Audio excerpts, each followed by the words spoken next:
System बिगड़ा, जब book ही नहीं होगा, जब टिकट नहीं मिलेगा ट्रेन में कैसे बैठोगे। सिलेंडर भरने की परेशानी हो रही है हम लोगों को, काहे में खाना बनाए, गरीब आदमी हम लोग। यही चीज आप बोल दो ना, नहीं मिल रही है।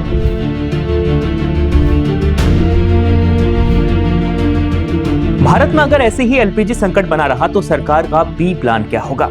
इस वक्त भारत किन किन देशों से गैस इंपोर्ट करता है और वहां कैसे हालात हैं, इस वीडियो में पूरी बात आपको बताएंगे। तो मिडिल ईस्ट में छिड़ी जंग के कारण भारत में एलपीजी का संकट बढ़ते जा रहा है।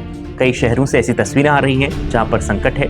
ऐसा इसलिए क्योंकि भारत में गैस की जितनी खपत होती है उसका सिर्फ 40% से कम उत्पादन देश भर में होता है। बाकी 60% से ज्यादा गैस बाहर से इंपोर्ट करनी पड़ती है। भारत इस वक्त करीब 34% गैस कतर से मंगाता है, 26% यूएई से मंगा रहा था और 8.3% कुवैत से इंपोर्ट होती थी। 2024-25 में भारत ने सऊदी अरब से भी अपनी खपत का करीब 15% गैस इंपोर्ट किया था, यानी मंगाया था। लेकिन ये देश इस वक्त जंग की आग में धड़क रहे हैं, एक दूसरे पर हमला कर रहे हैं और ये जंग कब खत्म होगी किसी को नहीं पता।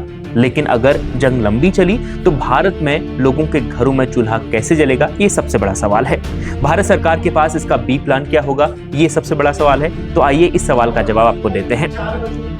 अमेरिका इजराइल जंग के बीच पैदा हुए एलपीजी संकट के बीच भारत सरकार ने देश में ही घरेलू एलपीजी उत्पादन में बढ़ोतरी के आदेश दे दिए हैं, लेकिन यह सरकार का बी प्लान नहीं है। आपको बता दें कि सरकार का बी प्लान नहीं है। बी प्लान क्या है आपको बताते हैं। क्योंकि भारत में प्रोडक्शन बढ़ा भी दिया जाए तो 140 करोड़ लोगों के लिए गैस की आपूर्ति करना बेहद मुश्किल है, इसलिए बी प्लान नहीं है।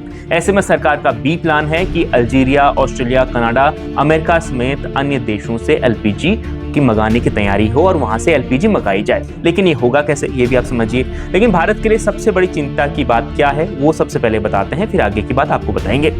अगर अमेरिका इजराइल ईरान जंग लंबे वक्त तक चला, यानी 3-4 महीने 6 महीने तक चला और भारत का बी प्लान अगर सफल नहीं रहा तो भारत में एलपीजी का संकट कई गुना बढ़ जाएगा। ऐसा इसलिए क्योंकि भारत के पास इस वक्त 2 से 3 हफ्तों के लिए ही एलपीजी का स्टॉक उपलब्ध है, इस प्रकार की रिपोर्ट्स आ रही हैं। कुछ जगहों पर संकट का असर दिखने भी लगा है, खासतौर पर कमर्शियल सिलेंडरों की दिक्कत आ रही है। कई होटल इंडस्ट्री पर इसका असर दिखाई दे रहा है, कई रेस्टोरेंट को बंद करने के कगार पर आ गए हैं। लेकिन अब आगे क्या होगा यह ईरान इजराइल जंग पर निर्भर करेगा। लेकिन अगर जो भारत का बी प्लान है भारत सरकार का, अगर ऑस्ट्रेलिया, अल्जीरिया या कनाडा या दूसरे देशों से अगर गैस नहीं आ पाती समय से, तब भारत में संकट कई गुना बढ़ जाएगा। उसके बाद स्थिति बेकाबू हो सकती है।